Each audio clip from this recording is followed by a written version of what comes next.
لیکن دکھ دکھ ہوتا ہے، زخم زخم ہوتا ہے، اور پھر بیٹی کا زخم وہ سب سے بڑھ کے ہوتا ہے۔ اس ظالم نے حبار شخص تھا، اس نے نبی علیہ السلام کی بیٹی کو نیزے مارے تھے، زینب کو رضی اللہ تعالیٰ عنہ، ہجرت کر کے جا رہی تھی یہ مدینہ، نیزے مارے، جس کی وجہ سے ان کے پیٹ میں بچہ تھا وہ بھی ضائع ہوا، اور کچھ عرصے بعد اسی تکلیف سے زینب فوت ہو گئی، شہید ہو گئی۔ اور اتنی عظیم بیٹی تھی آپ کی کہ آپ قبر میں اتر کے فرمایا تھا یہ وہ میری بیٹی ہے جس کو محمد کے لیے بڑا دکھایا گیا، میرے لیے اس نے دکھ اٹھایا ہے، میرے لیے اس نے تکلیف اٹھائی۔ اور خیرخواہ اتنی تھی، جب آپ شیب ابی طالب کی قید میں تھے، پتا چلا زینب کو کہ آج میرے باپ محمد صلی اللہ علیہ وسلم نے پتے کھائے ہیں، یا چمڑا بھگو بھگو کے صحابہ کرام وہ کھا رہے، چوس رہے، پانی نہیں ملتا، خوراک نہیں ملتی، تو بیٹی ہونے کے سیئے سے رو رہی ہے۔ ابو العاص آئے، شوہر، کیوں رو رہی ہو؟ فرمایا میرے باپ کی یہ حالت، کیا چاہتی ہو؟ کھانا پکا کے دیتی ہوں، رات کو چھپ کے میرے باپ محمد کو پہنچاؤ۔ رات کو پکا کے چھپ چھپ کے کھانا پہنچاتی رہی۔ اور ابو العاص جو ان کا شوہر تھا، مومن نہیں تھا، صحابی نہیں بنا اس وقت تک، بعد میں صحابی بنا، کافر ہو کے بھی اپنی زوجہ رسول اللہ کی بیٹی کے کہنے پہ کھانا پہنچا آتا تھا۔ رسول اللہ فرمایا کرتے تھے داماد ہونے کا ابو العاص نے حق ادا کر دیا، داماد ہو تو ابو العاص جیسا ہو۔ اور ایک وہ مقام بھی تھا جب فاطمہ کا زہرا اور علی المرتضیٰ کی آپس میں ناراضگی ہوئی تھی، اور فاطمہ ناراض ہو کے رسول اللہ کے گھر آ گئی تھی، اس وقت کے رسول اللہ ممبر پہ یہ کہا تھا داماد ہو تو ابو العاص جیسا ہو، رضی اللہ تعالیٰ۔ یہ ہجرت کر کے مدینہ کی طرف آ رہی، نیزے مارے اس حبار نے۔ نبی علیہ السلام ساروں کے لیے معافی ہے لیکن حبار کے لیے معافی نہیں ہے، اس نے مجھے محمد کو بہت تکلیف پہنچائی تھی، جہاں پھڑو پکڑو دیکھو قتل کر دو، کوئی معافی نہیں ہے اس کے لیے۔ توجہ کرنا، نبی رحمت صلی اللہ علیہ وسلم کتنے رحمت للعالمین ہے اور کتنے مہربان۔ چھپا پھرتا ہے حبار، رات کو باہر نکلتا ہے، وہ بھی کپڑا چہرے پر کر کے منڈاسا مار کے نکلتا ہے، کوئی پکڑ نہ لے، دیکھ نہ لے، کوئی مار نہ دے۔ اس کی سر کی قیمت، سر لانے کا اعلان ہو چکا ہے محمد رسول اللہ صلی اللہ علیہ وسلم کی طرف سے۔ ایک دوست کے پاس گیا، مشورہ لیا، یار بھاگ جاؤں کہیں، خطرہ ہے، باہر بھی کہیں پکڑا نہ جاؤں، کوئی راستہ بتا دو بچنے کا۔ دوست نے کہا ایک ہی راستہ ہے جو مجھے نظر آتا ہے، یہ محمد مہربان بڑا ہے صلی اللہ علیہ وسلم،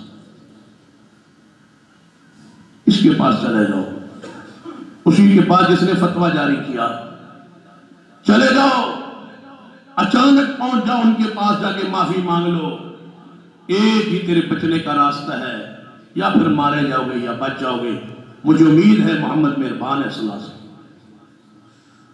ہم تو دوستوں کو، ساتھیوں کو، برادری کو، جماعتیوں کو، بھائیوں کو، بیٹوں کو، بھانجوں بھتیجوں کو معاف کرنے کے لیے تیار نہیں ہے۔ وَمَا أَرْسَلْنَاكَ إِلَّا رَحْمَةً لِلْعَالَمِينَ۔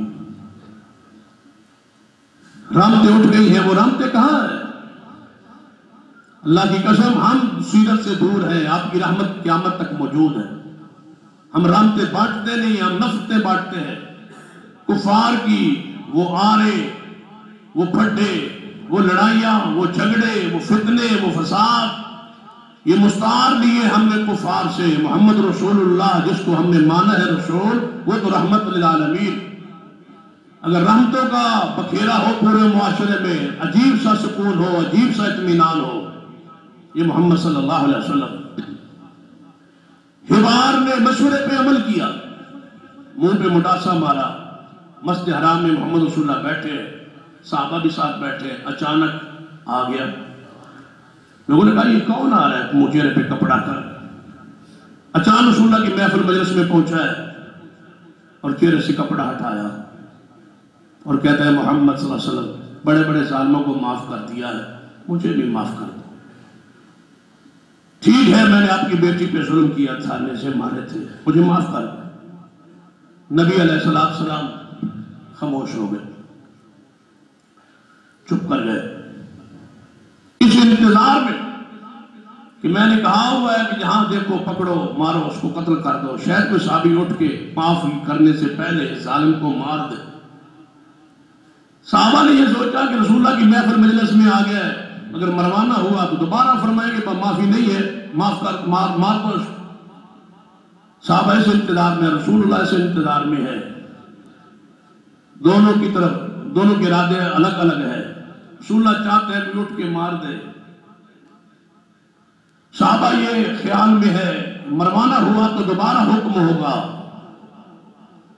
نبی سے کچھ دیر سوچتے رہے، دیکھتے رہے، پھر آپ نے چہرہ پاک اٹھایا اور فرمایا کہ باپ جاؤ، میں نے تجھے بھی معاف کر دیا، جاؤ معافی ہے تمہارے۔ چلا گیا، معافی مل گئی۔ یہ نہیں کہا کلمہ پڑھو مسلمان ہو تب معاف کرتا ہوں، فرمایا جاؤ معافی ہے۔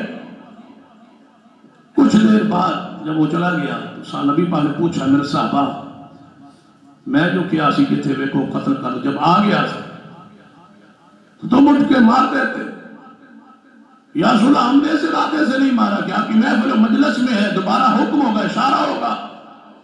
اگر مروانا مقصود تھا، مروانا ہی چاہتے تھے، تم اس بدبخت کو تھوڑا سا آپ ذرا آنکھ کا اشارہ کر دیتے، جو وہ نہ دیکھتا ہم دیکھ لیتے، ہم اس کو اٹھ کے مار دیتے۔ رسول اللہ نے فرمایا جس کو اللہ نبی بنائے اللہ اس کو آنکھ کے اشارے سے بھی بندے مروانے کی اجازت نہیں دیتا۔ میں آنکھوں کے اشارے سے بندے مروانے آیا ہوں، یہ تو خائن لوگوں کا کام ہوتا ہے، بددیانت لوگوں کا کام ہوتا ہے، محفل میں آنکھوں سے اشارے کر کے کہنا غیبت کرو، چغلی کرو، مارو، یہ مومنوں کا کام نہیں ہے، رسول اللہ کا کردار نہیں ہے۔